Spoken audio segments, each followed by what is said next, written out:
Sports with Mick Schaefer. Thanks for watching 41 Action News. Troost Avenue. It is an historic street here in Kansas City, but many say it represents so much more. Some say it is the dividing line between the haves and have-nots. 41 Action News wanted to hear from the community about how to solve the issue of economic segregation, as well as other issues that are facing our city. So we went to a place where there is no conversation off limits, a barbershop. 41 Action News anchor Kevin Holmes brought a diverse group of people together for this important and fascinating conversation, Kevin. Yeah, these folks are from all different sorts of backgrounds, Mike and Rhiannon, and this was quite the conversation indeed. The group of men you're about to hear from, they say that line between the haves and have-nots, it contributes to some of the problems plaguing our city. A recent study showed Kansas City is one of the most segregated cities in the country. The issues aren't necessarily black and white, but more so in green. By show of hands, how many people in this room have either been profiled and or been a victim of crime, whether it's Kansas City or anywhere else? Just by show of hands.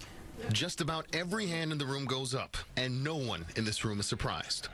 We're still getting pulled over at an alarming rate. Black men are still thought to be dangerous. I was riding down by East High School on Van Brunt. He thought I was selling crack. Like, he straight up said, where's the crack at? It's profoundly saddening to see that in 2018, we're still discussing discrimination. But when you look at Ferguson and when you look at the, what is that, travel advisory, I'm saying, man, they only do this in Mexico and Colombia with the drug cartels and in other parts of the country. That's where you get your advisory from traveling. I never knew that Missouri put one out, the NAACP. As friendly as it is, it's still very segregated. Racially and in terms of wealth. In 2017, the Urban Institute released its list of most economically segregated cities in the U.S. Kansas City was 5th. According to the report, people considered poor have less access to good schools, housing, jobs, and just basic services than those with larger incomes. You put that on top of what I just mentioned of a mother trying to make sure the lights are on, make sure the gas are on, make sure there's food, you know, on the table every day for my brothers and I.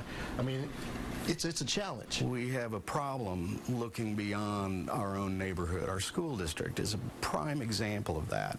I've seen the racial divide, you know, the line on truce.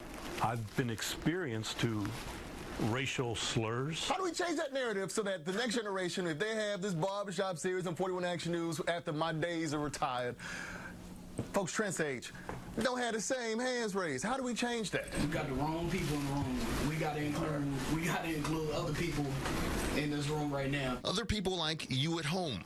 These men say one of the biggest setbacks to progress is apathy. In fact, they've pledged themselves to invest in their communities and their youth. It takes a lot of time and effort. The hope is businesses and civic leaders do the same, and if they do, this group believes it'll pay dividends in the future. If you build up a strong, child, it's easier than, trying to repair a broken man. To me, involvement is the key, and instead of pointing the finger, we need to point it at ourselves and say, what are we doing to make this a safer community to live in?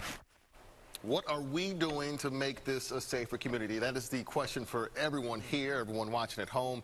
And by the way, that was an hour and 20 minutes, so we had to condense it to 2.5. So to watch the entire conversation, it's on our website, kshb.com. We put up some pretty good details right there. And please share your thoughts on how to build toward a better Kansas City. Tweet me, send me a Facebook message if you can. Now, Kevin, I mean, it's just fascinating to hear all the different viewpoints, but what were you struck by the most listening to this? We always think about segregation in terms of black and white, but the economics to it, that dividing line between the haves and have-nots, it really is starting to widen, and we're trying to find a way where we can kind of close that gap, if you will. And I asked, where are the women? What about the ladies? And you said that it's coming. You're going to talk to women. It's coming. The goal right now is, so we have the all men, we're going to have all women, and we're going to try to expand this even more. Maybe have something afterwards where we have a discussion with young teens even about some of the issues, because from different perspectives come different solutions. So absolutely, that's the goal. Great idea, Kevin. Thanks. Thank you for that story. Nice job.